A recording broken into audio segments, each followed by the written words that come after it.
All right. Hello, everyone. Let's look at this problem together.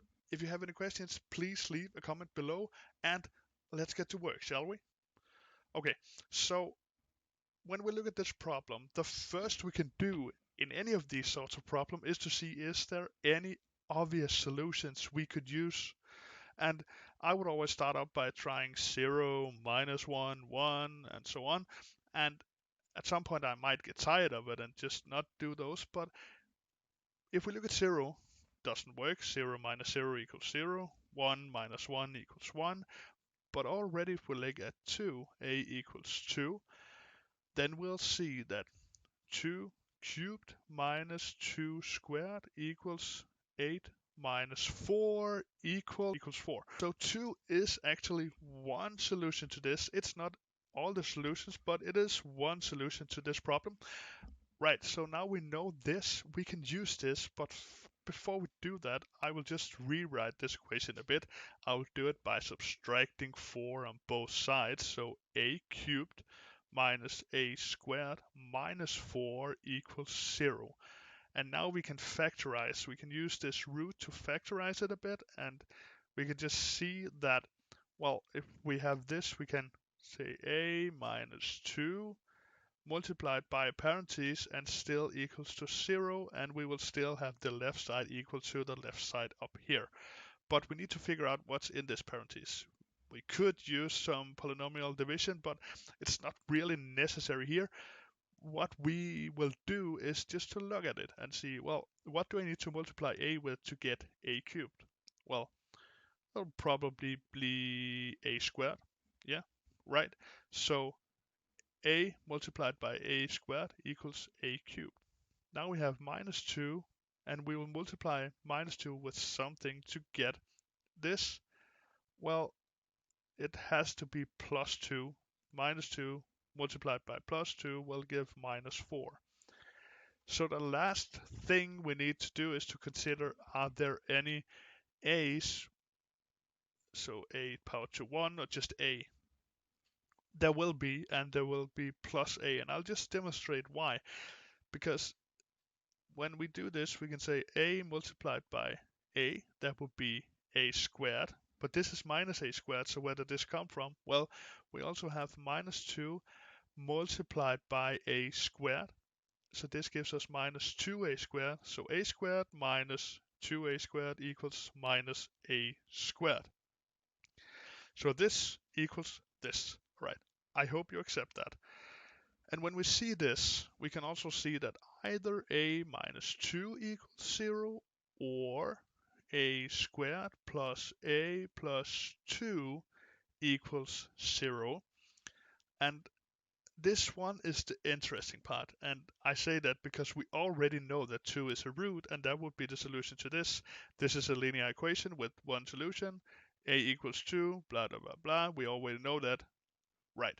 So we will look at this, and just to make it a bit easier to look at, we will rewrite the a's to x's. So we have x squared plus x plus 2 equals 0. Now it's not really necessary to do this, but for some it might be easier to look at it when we look at it like this. So now we have a quadratic equation, and we need to figure out what are the solutions to this quadratic equation. So the first we'll do is to calculate the discriminant. The discriminant, we can say that is b squared minus 4 multiplied by a multiplied by c, and well, this obviously is not the same a as this one, so I'll just say call it a1 just to call it something different. It's the coefficient which is in front of x squared here. All right, now we know that a equals to 1, a1 equals to 1, we know that b equals to 1, and we know that c equals to 2. All right, so when we are calculating this, I'll go to yellow again, and when we calculate this, we see that the discriminant equals 1 squared minus 4 multiplied by 1 multiplied by 2, which is equal to 1 minus 8, which is equal to minus 7. So the discriminant is minus 7. And some of you might think, well, that means that there are no solutions. That's kind of correct, but not really. There are no real solutions, but there are solutions. And I'll just show you how you can actually calculate solutions even though the discriminant is negative. We'll get to that. First, we'll look at the quadratic formula. So the quadratic formula, as you probably know, is minus b plus minus square root of the discriminant divided by 2a. Some of you might think, well, it's not the discriminant which is under here, but it is. It is. It's just the same as this formula. So if you have a formula where it doesn't say the discriminant, it will be this formula. Okay, so now we can use this and we can write this into. So b, well, that was minus 1. So plus minus the root of the discriminant, which is minus 7, divided by 2 multiplied by 1. And this is equal to, again, minus 1 plus minus. I'll just rewrite this and I'll show you why I will. I'll rewrite this to the square root of minus 1 multiplied by the square root of 7 divided by 2. All right. Now we need to define an I. We call I, and we define it as the square root of minus 1. This is what we call an imaginary part of a complex number. Oh, but some of you know, if you don't know, this is the first time you see it, and you probably will see it later anyway. So this is an imaginary part of a complex number, and when we continue, we can just see x equals, and we look at this and say, well, minus 1 plus minus, instead of this root, we'll say I root of 7 divided by 2. And we can rewrite this as equal to minus 1 over 2 minus half plus minus I square root of 7.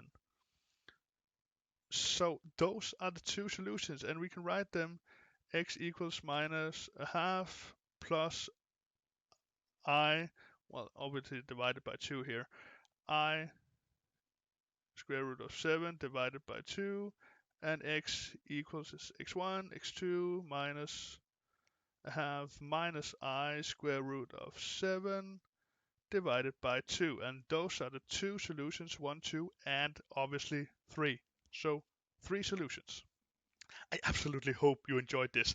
If you did, please smash the like button and please comment if you have any questions or just any comments to this little fun we had here.